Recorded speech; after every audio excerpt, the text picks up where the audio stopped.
C'est une consultation qui aura lieu dans une fenêtre de 4 ans.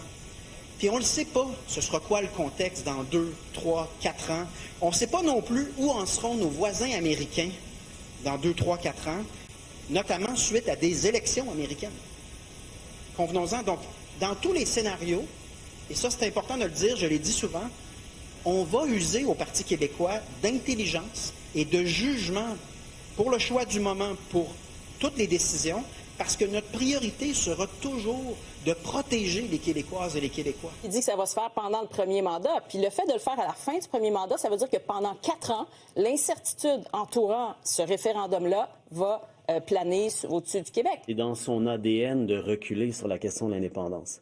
Alors évidemment, nous, on l'a à l'œil. C'est un discours, on verra la tendance. Tant mieux s'il reconnaît que le contexte politique est difficile et c'est certain que la souveraineté du Québec ne va pas aider. M. Plamondon a commencé à reculer parce qu'il a constaté qu'effectivement, notre discours résonne. Parce que le Parti conservateur, nous autres, on ne leur promettait pas un 3e référendum perdant. On constate que M. Saint-Pierre Plamondon change d'avis, change d'opinion. Il a promis un référendum, puis là, il recule. La table est bise. Allons retrouver le chef du Parti québécois, M. Paul Saint-Pierre Plamondon. Bonsoir.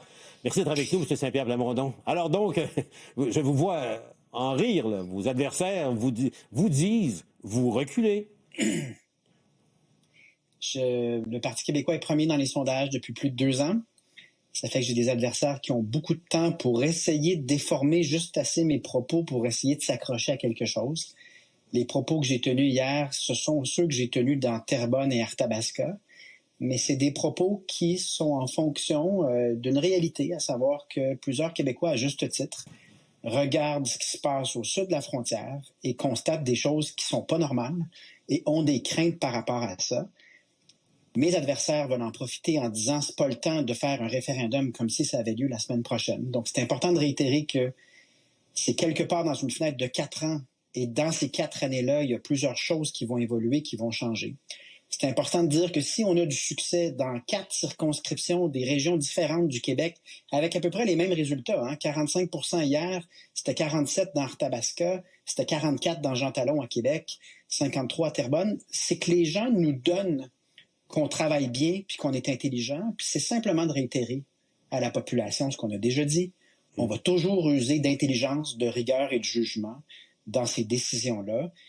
Et je pense que l'histoire du Québec a malheureusement été souvent influencée par la peur, et la peur a mené à de mauvaises décisions dans notre histoire récente. Et tenir une consultation, aller aux urnes, ce n'est pas un risque de sécurité ou un enjeu. Donc, il y avait plusieurs choses que je tenais à décortiquer.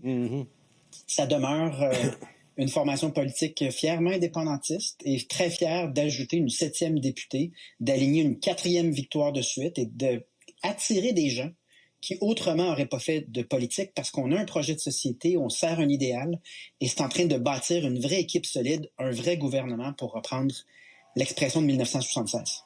On revoit les images d'hier soir à Chicoutimi, mais si je comprends bien, on écoutait en direct votre discours d'hier soir, M. Saint-Pierre Plamondon, c'est que vous avez entendu aussi les électeurs de Chicoutimi ne pas se prononcer sur le fond de la question de la souveraineté, mais vous dire, c'est ce que vous avez constaté, vous dire au fond que c'est pas à court terme, c'est pas le moment dans le contexte actuel, c'est un peu ça? Un peu ça, mais surtout de dire on a des inquiétudes par rapport à l'avenir du monde. Puis moi, je partage ces inquiétudes-là. Il y a plusieurs choses qui vont pas dans la bonne direction. Puis simplement, c'est de dire on peut tasser raisonnablement la possibilité d'une invasion américaine. Ça semble très peu probable. Et si c'était le cas, le Canada nous serait d'aucun secours. Là. Mais c'est très peu probable. C'est pas ça le sujet. Le sujet, c'est le risque d'une escalade de mesures économiques et de tarifs qui mènent à des récessions graves. Et là-dedans, j'ai rappelé que le Parti québécois a été celui qui a eu la conduite la plus intelligente et la plus stratégique. Nous, on a dit tout le long, quand il y a des escalades d'agressivité, on doit condamner cette agressivité-là, mais on doit surtout pas faire la même chose. On doit surtout pas embarquer dans des cycles qui amènent des escalades, parce que personne ne gagne à ce jeu-là. Donc, on a toujours été constant, on a la même doctrine, puis c'est un beau moment de justement replacer le sujet là où il mérite d'être, parce que mes adversaires, comme vous venez voir dans les extraits, là, sont plus, je pense, le scrutin de l'élection générale approche, plus ils vont être prêts à tout pour tenter de créer un climat de peur. C'est rien de nouveau par rapport au Parti québécois dans notre histoire, là. Souvent, les campagnes de peur ont été utilisées contre le Parti québécois. En même temps, la campagne de peur, mais il y a aussi la crainte de perdre un référendum. Là. C'est un autre facteur dans l'équation. Mais en toute honnêteté, M. Saint-Pierre Plamondon, je me souviens pas de vous avoir entendu promettre un référendum rapide après l'éventuelle élection du Parti québécois. Tu sais, comme Jacques Parizeau, à l'époque, le promettait de 8 à 10 mois. Vous n'avez jamais dit cela. Donc, quand vos adversaires disent que vous reculez pas là-dessus. Vous n'avez jamais précisé que ça serait rapidement. Jamais, mais c'est parce qu'une décision rigoureuse et intelligente commence par avoir les faits.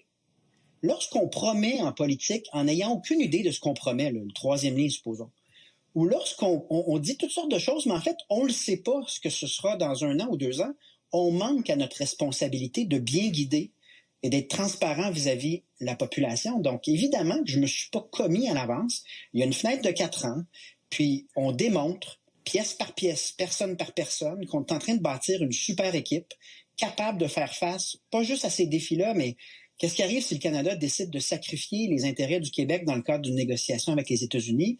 Qu'est-ce qu'on fait avec ce que la CAQ est en train de laisser?